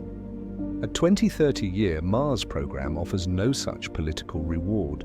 The president or congressperson who initiates a Mars program won't be in office when it succeeds or fails, eliminating political incentive to champion it. Consider the history of NASA's changing directives. In 1989, President George H.W. Bush announced the Space Exploration Initiative, calling for a return to the Moon and human missions to Mars. Congress balked at the estimated $500 billion cost, and the initiative died. In 2004, President George W. Bush announced the vision for space exploration, again targeting the Moon and Mars. This led to the Constellation program, which developed the Orion spacecraft and Ares rockets. In 2010, President Obama cancelled Constellation as over budget and behind schedule, redirecting NASA toward asteroid missions and eventually Mars, but without the Moon as an intermediate step. In 2017, President Trump signed Space Policy Directive 1, refocusing NASA on returning to the Moon before going to Mars. This led to the Artemis program, currently NASA's primary human spaceflight initiative. The goal is to land astronauts on the Moon in the mid-2020s, establish a sustainable lunar presence, then use that as a stepping stone to Mars. President Biden has continued Artemis, though with different emphases and schedules. Notice the pattern. Every administration redefines NASA's goals. A Mars program initiated today would need to survive through at least 4 or 5 future administrations, each with different priorities, different budget constraints, and different political pressures. The probability that Mars remains the top priority through all these changes is low. More likely, the program would be repeatedly delayed, restructured, or cancelled as political winds shift. International cooperation is often proposed as a solution, spreading costs across multiple nations. The ISS demonstrates successful international collaboration with 5 space agencies participating: NASA, Roscosmos, ESA, JAXA, and CSA. But ISS cooperation occurred during a unique historical moment after the Cold War, when Russia needed economic partnerships and the West saw value in engaging Russian space capabilities. That geopolitical context no longer exists. Relations between the US and Russia have deteriorated significantly. China, now a major space power, was explicitly excluded from the ISS due to US legislation prohibiting NASA cooperation with China. A Mars mission requiring international cooperation would face enormous diplomatic challenges. Which country leads? Who makes final decisions during emergencies? How are costs divided when some nations are wealthier than others? What happens when political conflicts arise? Do you cancel a Mars mission because of tensions over trade policy or territorial disputes? The ISS partnership nearly collapsed multiple times due to political disputes, and it operates in low Earth orbit with resupply missions. Imagine trying to manage international cooperation for a multi-year Mars mission where every decision is critical and communication delays prevent real-time coordination. China has announced ambitions to land taikonauts on Mars by the 2030s or 2040s. This creates the possibility of a new space race, potentially motivating US political leaders to fund Mars missions out of competitive pressure. But China's space program, while impressive, faces the same technical and economic barriers as NASA. Their Mars landing timeline is aspirational, and whether they commit the necessary resources remains uncertain. Even if they do, it's not clear that American political leaders would respond with massive spending increases. The original space race occurred during the Cold War, when ideological competition was seen as existentially important. Today's geopolitical competition is primarily economic and technological, where space achievements are symbolic rather than strategic. Furthermore, public opinion doesn't strongly support human Mars missions when informed of the costs. Polls show that when asked, "Do you support NASA sending astronauts to Mars?" roughly 50–60% of Americans say yes. But when the question includes cost information, "Would you support spending $500 billion to send astronauts to Mars?" support drops dramatically to around 20–30%. The public likes the idea of Mars exploration but isn't willing to pay for it, especially when presented with alternative uses for those funds. This creates a political trap for elected officials. Supporting Mars missions sounds inspiring and forward-thinking, appealing to space enthusiasts and futurists. But actually appropriating the necessary funds means cutting other programs or raising taxes, both politically unpopular. Politicians therefore engage in what might be called aspirational space policy. They announce bold visions for Mars while appropriating minimal funding to move toward those visions, kicking the actual hard decisions down the road for future administrations to deal with. NASA leadership understands this dynamic. They develop mission architectures and roadmaps knowing that full funding will likely never materialize, but they maintain the appearance of progress to justify current budget levels. This isn't cynical. NASA genuinely wants to explore Mars and employs brilliant engineers and scientists working on legitimate preparations.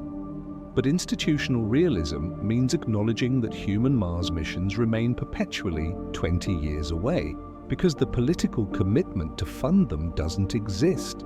The COVID-19 pandemic demonstrated how quickly political priorities can shift.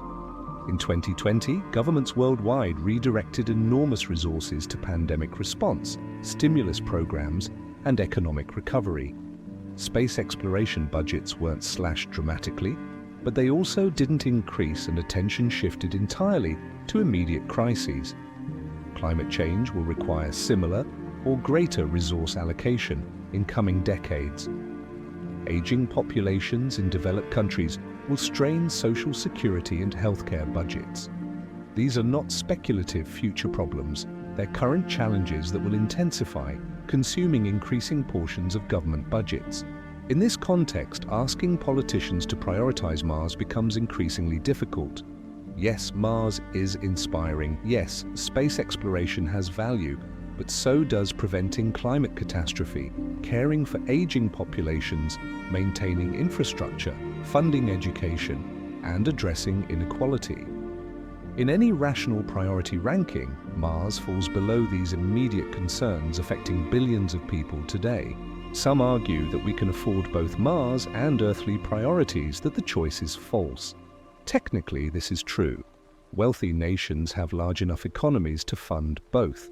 But practically, political capital is limited, budget negotiations are zero-sum, and every dollar allocated to Mars is a dollar not allocated elsewhere. The political system forces prioritization, and Mars consistently loses. Private space companies like SpaceX change this dynamic somewhat by introducing funding sources outside government budgets. But as discussed in the economics section, private companies need business models that generate returns.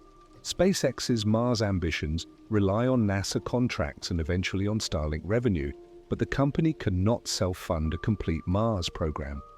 Elon Musk may be personally committed to Mars, but SpaceX has shareholders, employees, and financial obligations. At some point, the company must demonstrate that Mars serves business interests, not just founder ambitions. Moreover, even if SpaceX succeeds in developing Mars transportation, the life support, habitats, power systems, and infrastructure required for sustained human presence on Mars would still cost hundreds of billions that someone must fund. If NASA doesn't pay, who does? Private individuals wealthy enough to fund Mars missions themselves are few, and most have shown little interest in space colonization. The political impossibility of Mars isn't about lack of vision or courage. It's about the fundamental incompatibility between the resources Mars requires and the political systems that control those resources. Democratic governments respond to voter priorities, and voters prioritize immediate concerns. Authoritarian governments might be able to direct resources toward long-term prestige projects without voter approval, but even they face economic constraints and competing priorities. China's space program operates within an authoritarian system that allows the government to commit resources to projects serving national prestige. But China also faces enormous challenges: an aging population, environmental degradation, economic slowdown, and social stability concerns. The Chinese government must balance space ambitions against these pressing needs. Their Mars timelines, like NASA's, are aspirational, contingent on solving technical challenges and maintaining political commitment across decades. The political reality is that human Mars missions will remain perpetually on the horizon, close enough to inspire, but far enough to avoid hard funding decisions. Space agencies will continue developing relevant technologies, launching robotic precursor missions and refining architectures. But the final commitment, the actual appropriation of hundreds of billions for human missions, will be deferred again and again as more immediate priorities consume political attention and resources. This isn't a temporary problem waiting for the right political leader or the right historical moment. It's a structural feature of how modern political systems allocate resources. Mars offers benefits too distant and abstract to compete with problems that affect people's lives today. Until that changes, until Mars provides tangible benefits justifying its costs, or until Earth's problems are solved sufficiently that vast resources can be devoted to exploration, the political will for human Mars missions will remain insufficient. And even if somehow political will materialized, even if a government committed the necessary hundreds of billions, astronauts would still face an environment so hostile that survival itself becomes questionable. Chapter 9. Martian hostility. Mars isn't just far away and expensive to reach. The planet itself is profoundly hostile to human life in ways that go beyond simple engineering challenges. The atmosphere is essentially non-existent. The temperature swings are extreme. The soil is toxic. Dust storms can engulf the entire planet. There's no magnetic field protecting the surface from radiation. Mars is a frozen, airless, poisonous desert where every moment outside a pressurized habitat would kill you in minutes, and even inside, the environment is constantly trying to breach your defenses. The atmosphere is less than 1% the density of Earth's. At 0.6% of Earth's sea level pressure, it's comparable to the pressure at 35 kilometers altitude on Earth, well above the Armstrong limit, where water boils at body temperature. You cannot breathe Martian air. There's not enough oxygen. The atmosphere is 95% CO2, with only 0.3% oxygen. But even if the composition were perfect, the pressure is so low that your lungs couldn't extract oxygen. You'd lose consciousness in 15 seconds and die within 2 minutes. The low pressure also means you must wear a pressure suit anytime you're outside. These aren't simple clothing. They're complex engineering systems maintaining Earth-like pressure around your body while allowing mobility, temperature regulation, and communication. Current spacesuits used for spacewalks are bulky, difficult to move in, and require assistance to don and doff. They also require regular maintenance and have limited operational lifetimes. On Mars, astronauts would need to perform EVAs, extravehicular activities, regularly for exploration, construction, and maintenance, putting enormous wear on suits that cannot be easily replaced. In 2019, NASA acknowledged that current spacesuit technology is inadequate for Mars missions. The suits used on the ISS for spacewalks are aging, some components are over 40 years old, and NASA has struggled for years to develop next-generation suits. The XEMU suit intended for Artemis lunar missions has faced delays and cost overruns. Mars suits would need to be even more capable, operable for thousands of hours in dusty, abrasive conditions. And this technology doesn't exist. Martian dust is particularly insidious. It's extremely fine, roughly the consistency of talcum powder, and electrostatically charged due to low humidity and constant friction in the thin atmosphere. This causes dust to cling to everything: suits, equipment, solar panels, and any surface it contacts. Apollo astronauts experienced similar issues with lunar dust, which clung to suits and was tracked into the lunar module, causing mechanical problems and irritating astronauts' eyes and lungs despite precautions. Mars dust is chemically different from lunar dust. It contains perchlorates, toxic salts that can harm human health if inhaled or ingested. A 2013 study published in the journal Astrobiology found that Martian soil simulants containing perchlorates were highly toxic to bacteria and would likely be harmful to human cells. Astronauts would need to meticulously decontaminate after every EVA, removing all dust from suits before entering the habitat, adding time and complexity to every surface operation. Dust storms on Mars can be enormous. The planet experiences regional dust storms lasting weeks and global dust storms that envelop the entire planet, occurring roughly once every 3 Mars years, about every 6 Earth years. The Opportunity rover, which operated on Mars from 2004 to 2018, finally succumbed to a global dust storm in 2018 that blocked sunlight from its solar panels. The rover couldn't generate power, its batteries depleted, and communication was lost permanently. For a human mission relying on solar power, a global dust storm would be catastrophic. Sunlight would be blocked for weeks or months, eliminating solar power generation at the moment when heating requirements increase due to reduced daytime temperatures.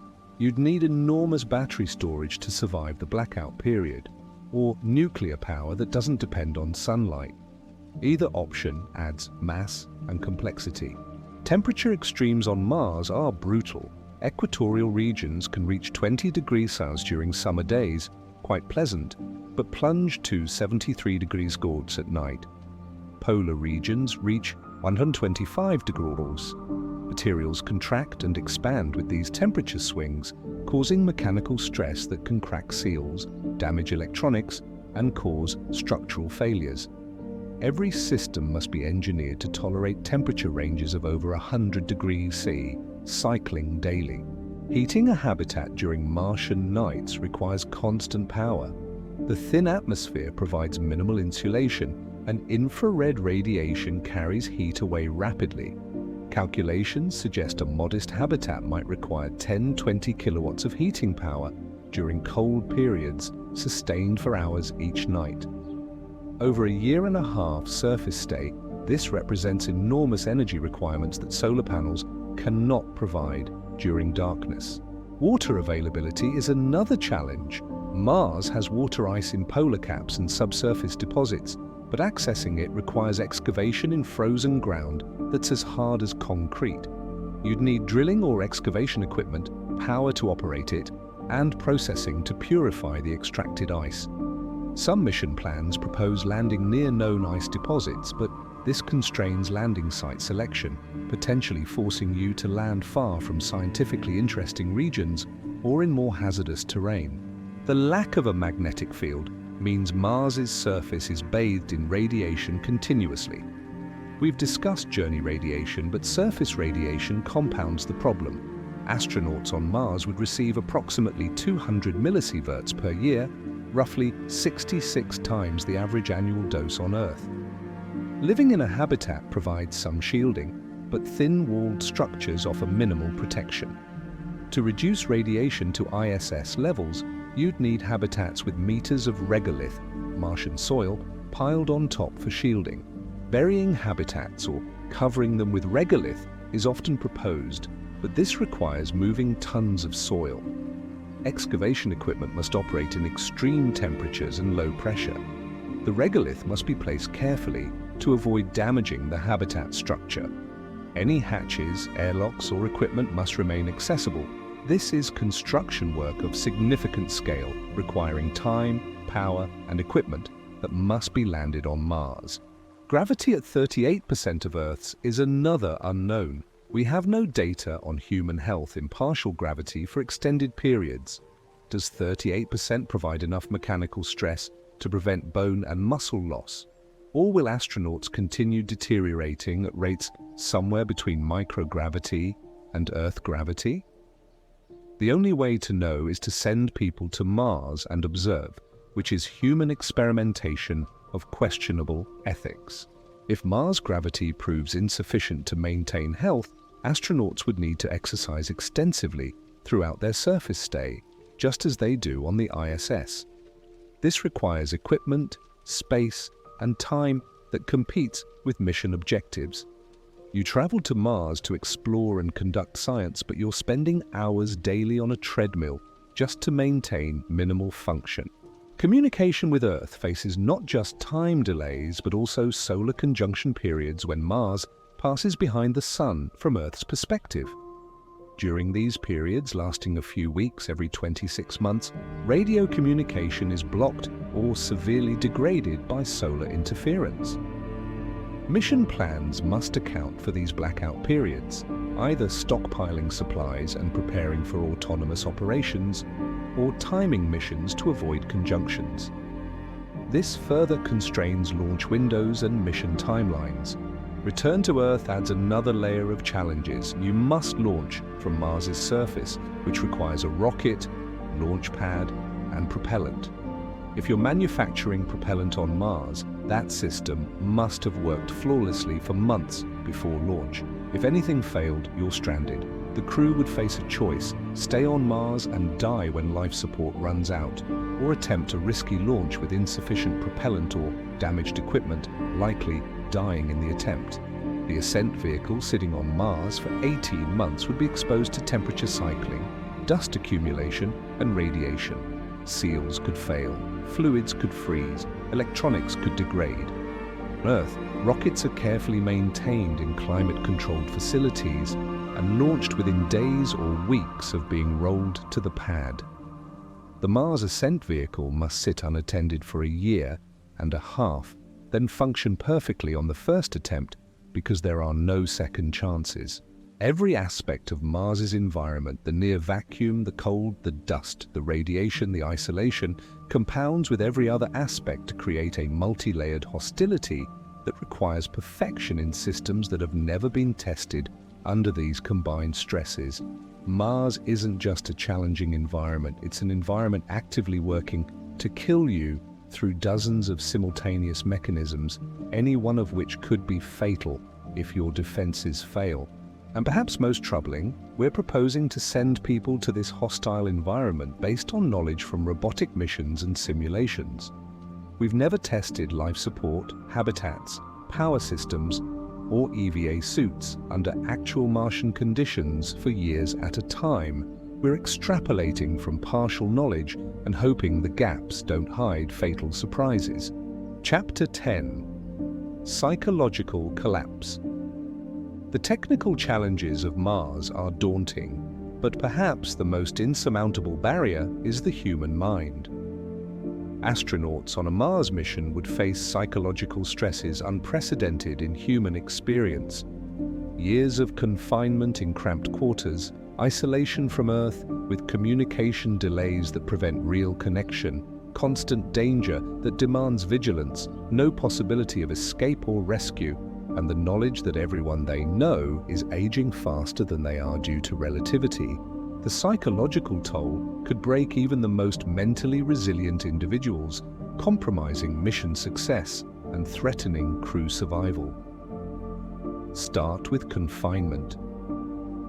The spacecraft during transit would be small. Current designs suggest something comparable to a small apartment for 4 people. you'd spend 6 to 9 months in this space with the same 3 other people, never alone, never able to step outside, with only recycled air, recycled water, and prepackaged food. Then you'd land on Mars and transfer to a habitat that's slightly larger, but still confined, spending 18 months there before another 6 to 9 months in the cramped spacecraft returning to Earth.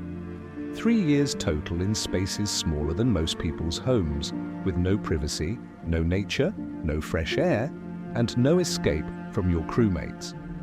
Antarctic research stations provide the closest Earth analogue for Mars isolation.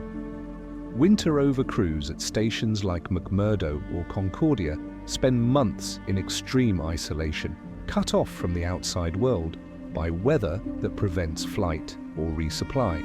Psychological studies of these crews have documented a range of issues: irritability, depression, interpersonal conflicts, sleep disturbances, and cognitive impairment. Researchers call this Antarctic syndrome, or third-quarter phenomenon, a period typically occurring 3 quarters through the isolation when psychological distress peaks. In 2018, a comprehensive study of winter-over crews at Concordia Station found that 61% experienced some level of psychological distress, 37% reported clinically significant depression symptoms, and interpersonal conflicts were nearly universal. These are highly selected, extensively trained individuals who volunteered for the experience, working in a station with far more space than a Mars spacecraft, with internet communication to Earth, and with the knowledge that rescue is theoretically possible, and the isolation will definitively end after 9 months. A Mars mission would be far worse. You're in a smaller space for much longer. Communication delays mean you cannot have real conversations with people on Earth. Every exchange is a monologue with 20-minute gaps. You're not on Earth, where rescue is theoretically possible. You're on another planet where no rescue exists. And the isolation does not have a fixed end point. Mission extensions due to technical problems or missed launch windows could add months or years to your confinement. The psychological phenomenon of Earth out of view is concerning. Astronauts on the ISS, despite being in space, can always see Earth out the window, a constant reminder of home, of the billions of people below, of where they came from and will return to. This view is psychologically grounding. Mars astronauts would spend months watching Earth shrink to a star, then watching it through the journey home, never having the comfort of seeing their planet except as a distant dot. The psychological impact of this profound isolation from Earth is unknown but potentially devastating. Group dynamics in isolated environments are fragile. Small annoyances, someone's eating habits, communication style, personal hygiene, become magnified over time. Conflicts that would be minor in normal life become intense when you cannot escape the person irritating you. Russian space psychology research has documented cases where crew members stopped speaking to each other, refused to cooperate on tasks, or developed serious interpersonal hostility. On the ISS, problem crew members can be sent home. On Mars, you're stuck with them for 3 years. Crew selection for Mars would need to prioritize psychological compatibility and mental resilience even more than technical skills. But predicting who will thrive under Mars conditions is difficult. Astronauts are selected partly for psychological stability, yet even highly trained astronauts have experienced mental health issues in space. Lisa Nowak, a shuttle astronaut with multiple successful missions, later faced criminal charges related to behavior suggesting psychological crisis. The point aren't to criticize Nowak, but to recognize that even individuals who pass rigorous psychological screening can experience breakdowns under stress. Some Mars mission concepts propose including a psychologist in the crew, someone trained to monitor team dynamics and provide mental health support. But this person would also be experiencing the same isolation, confinement, and stress. Can they effectively provide care while dealing with their own psychological challenges? And having a designated psychologist creates power dynamics that could be problematic. Crew members might hesitate to be honest if they fear being deemed psychologically unfit. Sleep disturbances are another concern. Circadian rhythms are regulated by sunlight exposure, and disruptions lead to sleep problems, cognitive impairment, and mood disorders. In space, astronauts experience 16 sunrises and sunsets every 24 hours as the ISS orbits Earth, severely disrupting circadian rhythms. Many report sleep difficulties despite medication and protocols designed to maintain regular sleep-wake cycles. On Mars, the day is 24 hours and 37 minutes long, slightly off from Earth's 24-hour cycle. This might seem minor, but constant desynchronization from natural circadian rhythms could lead to chronic sleep issues, compounding psychological stress. The lack of sensory variety is psychologically damaging. Humans evolved in environments rich with stimuli, varied sights, sounds, smells, textures. Space environments are monotonous. The same grey or white walls, the same humming machinery, the same recycled air, the same few faces. Sensory deprivation studies show that humans find monotony psychologically distressing. Long-term isolation in monotonous environments can lead to hallucinations, cognitive decline, and emotional instability. Virtual reality has been proposed as a countermeasure, allowing astronauts to experience simulated environments that provide sensory variety and psychological relief. This helps, but VR cannot fully replace real environmental diversity. You know you're in a simulation, know the walls are still there when you remove the headset, and know you cannot truly escape the confined reality. The stress of constant danger is mentally exhausting. Every day on Mars, you're one equipment failure away from death. A suit rupture during an EVA, a life support failure, a fire, a habitat breach, any of dozens of potential failures could be fatal. ISS astronauts live with similar dangers, but they know rescue is possible, that mission control is watching and can respond immediately, that they can evacuate to Earth in hours if necessary. Mars astronauts have none of these safety nets. The psychological burden of knowing you're completely on your own, that any mistake could be fatal, and no help exists, creates chronic stress that affects decision-making, mood, and mental health. Family concerns add another layer of psychological difficulty. Astronauts would leave behind partners, children, parents, and friends, knowing they'll be gone for 3 years with only delayed text-like communications. They'd miss birthdays, anniversaries, graduations, and emergencies. They'd watch their children grow up in time-delayed videos. If a family member becomes seriously ill or dies, the astronaut learns about it 20 minutes after it happens and can offer no immediate comfort or support. This emotional disconnection from loved ones is psychologically devastating. The knowledge that time is passing differently, that you're effectively time traveling into Earth's future, adds existential weight. You age 3 years while Earth ages 3 years, but the psychological experience is disconnected. You're not participating in the same timeline as everyone else. When you return, 3 years will have passed for both you and Earth, but you'll have experienced those years in profound isolation, while everyone else continued living normal lives. The readjustment to Earth society after such radical disconnection would be extraordinarily difficult. Some individuals might handle this psychological stress well. Elite military personnel, submarine crews, and Antarctic winter overcrews demonstrate that humans can endure extreme isolation and confinement. But these are rare individuals, and even they have limits. A Mars mission would push beyond known limits, combining multiple stressors: confinement, isolation, danger, sensory deprivation, family separation, communication delays, at intensities and durations never before experienced. The risk is that psychological breakdown could compromise mission success. An astronaut experiencing severe depression might be unable to perform duties. Interpersonal conflicts could prevent crew cooperation needed for emergencies. Poor decision-making due to stress or sleep deprivation could lead to fatal errors. These aren't hypothetical concerns, they're demonstrated risks from isolation research, and Mars multiplies them several-fold. No simulation on Earth can truly prepare you for the psychological reality of Mars. Analog missions in isolated locations like the HIC's habitat in Hawaii or the Mars Desert Research Station in Utah provide some training.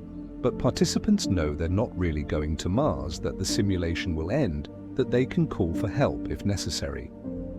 The psychological weight of knowing there's no escape, no rescue, no end date, except successful mission completion. This cannot be simulated. We'd be sending people into unknown psychological territory and hoping they remain functional enough to survive. Throughout this analysis, we've systematically dismantled the dream of human Mars missions. We've confronted the brutal distance that creates cascading logistical nightmares. We've examined the radiation environment that bathes astronauts in DNA-damaging particles we cannot adequately shield against. We've detailed the biological breakdown, bones demineralizing, muscles atrophying, cardiovascular systems weakening, that would leave astronauts permanently damaged even if they survive. We've explored life support systems that must achieve perfection we've never demonstrated, communication delays that transform every problem into a crisis, and economic costs that no rational cost-benefit analysis could justify. We've recognized technological fantasies built into every Mars timeline, political impossibilities that guarantee funding and commitment will never materialize, Martian environmental hostility that attacks human survival through dozens of simultaneous mechanisms, psychological stresses that could break even the most resilient minds, and finally, the philosophical failure of Mars colonization as a deflection from addressing Earth's real challenges. But perhaps the most profound insight isn't any single barrier, but rather how they compound. It's not just that Mars is far or expensive or dangerous or psychologically difficult. It's that Mars is all of these things simultaneously, and each problem magnifies the others.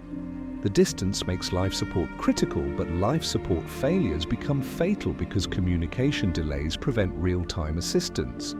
Radiation exposure compounds biological degradation from low gravity. Economic costs increase as you add redundancy to address technical challenges, but political will evaporates as costs rise. Psychological stress increases as mission duration lengthens to address other constraints. Every solution to one problem creates or worsens another. This isn't an engineering challenge waiting for incremental improvements. It's a convergence of fundamental barriers that might not have solutions within any reasonable constraints of physics, biology, economics, and politics. Some problems don't have solutions. Some dreams, however inspiring, remain forever out of reach. Not because we lack courage or vision, but because reality imposes limits. Does this mean humanity should abandon space exploration? Absolutely not. Robotic missions to Mars have been spectacularly successful, revolutionizing our understanding of planetary science, geology, and the potential for life beyond Earth. These missions cost billions, not hundreds of billions, and deliver extraordinary scientific returns without risking human lives. We should continue and expand robotic exploration throughout the solar system. Human spaceflight should focus on destinations we can realistically reach, low Earth orbit, where we've proven we can keep people alive indefinitely with resupply, and potentially the Moon, which is close enough for rapid return and could serve as a genuine testbed for life support and surface operations technology. Lunar bases might be economically viable for resource extraction or as staging points for deeper space missions. The Moon's proximity makes it fundamentally different from Mars, days away instead of months, with abort-to-Earth options throughout the mission profile. As you reflect on Mars after this analysis, consider what the dream of Mars represents for our civilization. Is it genuine aspiration toward becoming multiplanetary? Or is it escapism from confronting Earth's challenges? Is it rational planning for species survival, or is it technological fantasy disconnected from economic and political reality? Is it exploration in humanity's finest tradition, or is it prioritizing symbolic achievement over pressing needs?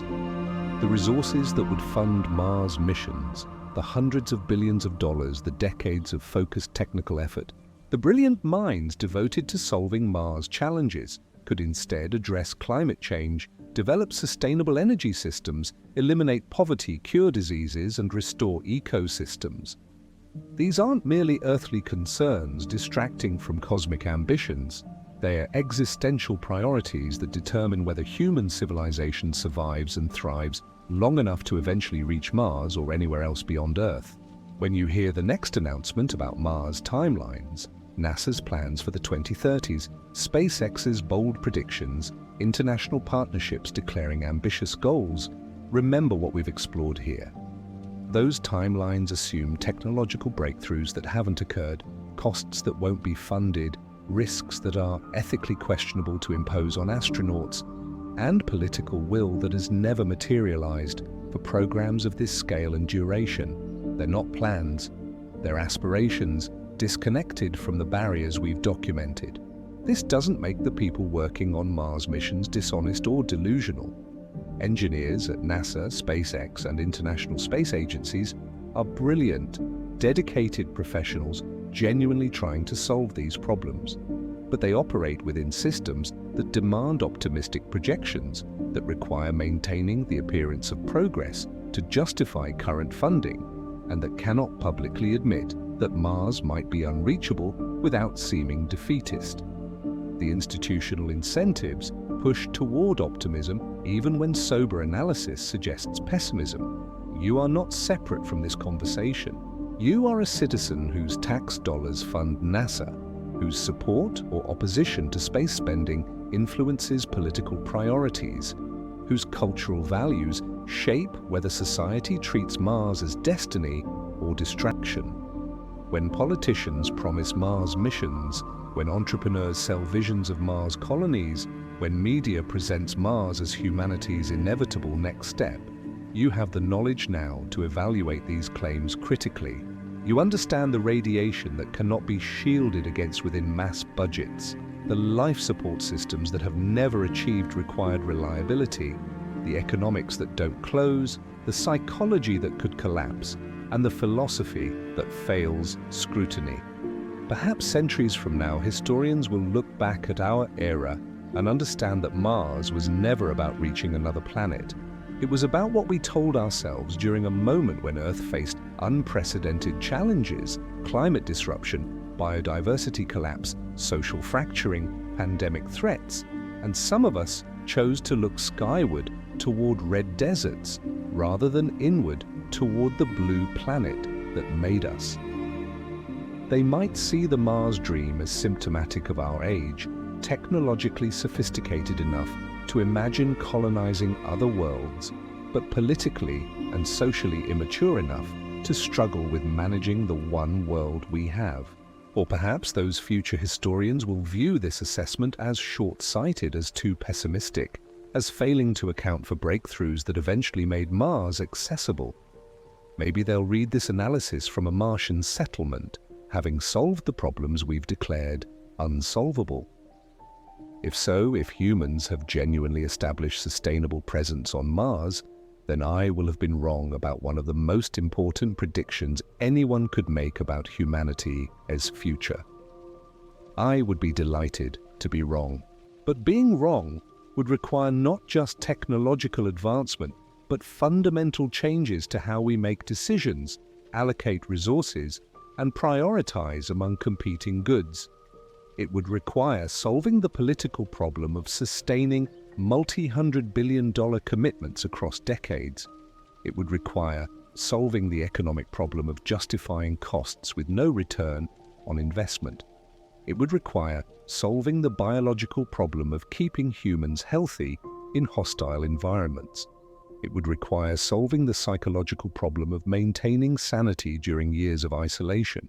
Most fundamentally, it would require that we've already solved Earth's existential challenges, because only a civilization that has successfully managed its home planet would have the resources, wisdom, and stability to expand beyond it.